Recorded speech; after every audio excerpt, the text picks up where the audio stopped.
Sebagai seorang perempuan, sangat disayangkan ketika bentuk eksploitasi dibalut dengan sportivitas dalam tanda kutip olahraga.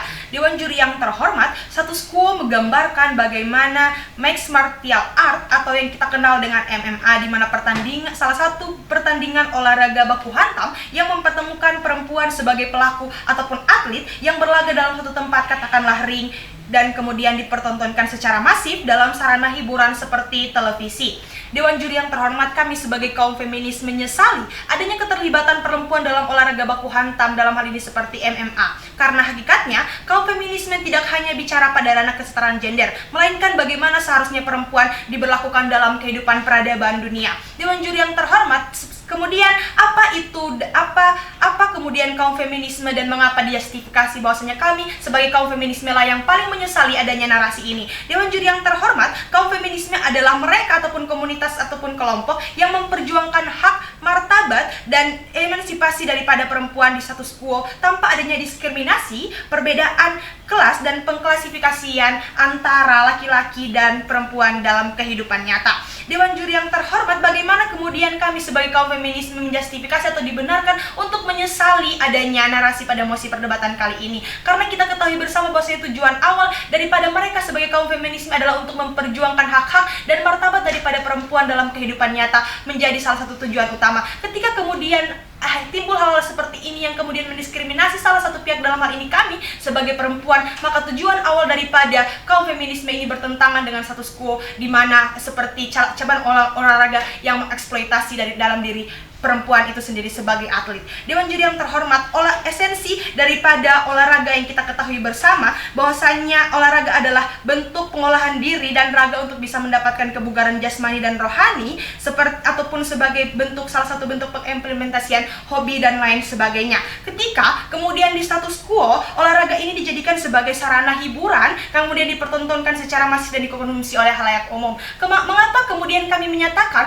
bahwasannya dalam hal ini kami menentang adanya konsep pertandingan baku hantam seperti MMA, karena ini merupakan salah satu bentuk olahraga yang berbeda dengan konsep olahraga lainnya. Ketika kemudian atlet renang, tenis, dan lain sebagainya mereka bertanding dengan sportif kemudian dipertontonkan, itu merupakan salah satu bentuk hiburan dan pengimplementasian hobi yang tertata rapi di jalannya. Bagaimana kemudian hal ini berbeda dengan MMA? Ketika mereka kemudian berlaga dalam hal ini, peluang mereka terluka itu sangatlah besar. Menang ataupun kalah, mereka akan tetap terluka dalam hal ini. Oleh karena itu kami menentang adanya konsep ketika hal ini dipertontonkan oleh halayak umum dan menjadi bentuk pengeksploitasian terhadap kaum perempuan, khususnya kami sebagai kaum feminisme. Dewan juri yang terhormat, ketika mungkin tim oposisi akan menyatakan bahwasannya ini merupakan bentuk ataupun kebebasan berekspresi daripada perempuan, di mana kita tidak bisa membatasi perempuan yang memiliki hobi untuk baku hantam dan lain sebagainya kemudian diekspresikan dalam bentuk olahraga. Ini bukan merupakan salah satu bentuk kita membatasi pergerakan daripada perempuan ini sendiri, melainkan kita ketahui bersama bahwasannya ada hal-hal yang berbeda antara perempuan dan laki-laki. Kemudian ketika kesetaraan gender dan emansipasi wanita dianggungkan oleh tim oposisi, mereka tidak mengetahui beberapa hal dan faktor yang tidak bisa kita pungkiri, perbedaan antara perempuan dan laki-laki. Ada keistimewaan yang dimiliki oleh perempuan dan tidak dimiliki oleh laki-laki. Bagaimana kemudian perempuan melahirkan, mengandung, dan lain sebagainya tidak bisa dilakukan oleh laki-laki. Bagaimana kapabilitas dan kekuatan ataupun daya upaya daripada perempuan dan laki-laki berbeda. Bagaimana kita bisa melihat mereka di kehidupan nyata dengan status quo yang ada, bagaimana kehidupan berlangsung antara kekuatan yang dimiliki oleh perempuan dan laki-laki itu sangat berbeda. Mungkin laki-laki bisa melakukan pertandingan berulang kali, bisa melawan orang sebanyak mungkin, namun hal ini berbeda dengan apa perempuan. Oleh karena itu kami tidak menentang adanya emansipasi wanita dan kebebasan, melainkan kami memperhatikan faktor-faktor yang dapat mendukung hal demikian. Dewan juri yang terhormat, masuk pada ranah argumentasi mengapa kemudian tim kami menyesali adanya keterlibatan perempuan dalam pertandingan baku hantam seperti MMA ini. Ini akan menjadi salah satu bentuk eksploitasi secara berlebihan terhadap kaum perempuan.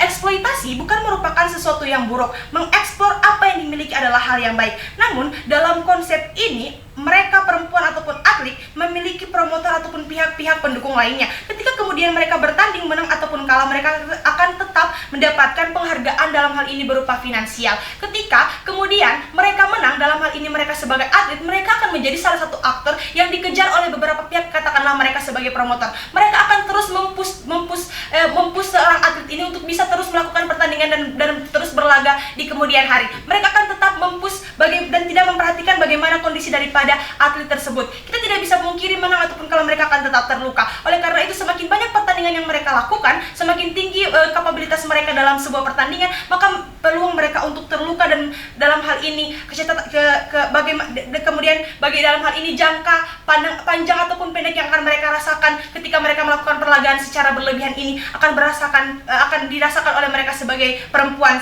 sebagai atlet. Bagaimana kemudian hal ini akan berdampak terhadap beberapa pihak. Pihak yang pertama adalah mereka perempuan dalam hal ini sebagai atlet. Ketika kemudian mereka terus berlaga, dalam hal ini terus dipush diri untuk bisa melakukan perlagaan dalam hal ini MMA, contohnya seperti MMA, maka kita tidak bisa pungkiri mereka akan tetap terluka, di mana fisik mereka ataupun kita tidak bisa pungkiri salah satu fungsi daripada organ tubuh mereka ini akan terluka, karena tidak ada jaminan bahwasanya seorang atlet yang turun dalam sebuah laga pertandingan baku hantam akan selamat ataupun bisa mendapatkan kesehatan jasmani dan rohani. Oleh karena itu akan dapat berdampak terhadap jangka pendek. Kemudian bagaimana jangka pendek ini akan berdampak terhadap jangka panjang? Bagaimana kemudian perempuan dalam hal ini melahirkan ataupun mempunyai anak dan lain sebagainya? Ketika mereka kemudian sudah merasakan apa yang mereka rasakan di jangka pendek, maka ini akan berdampak terhadap jangka panjang. Bagaimana seharusnya esensi daripada wanita, emansipasi wanita dan hakikat daripada wanita untuk melahirkan dan lain sebagainya itu tidak akan tercipta. Oleh karena itu, ini akan merupakan hal yang akan merugikan mereka sebagai perempuan dalam dunia nyata.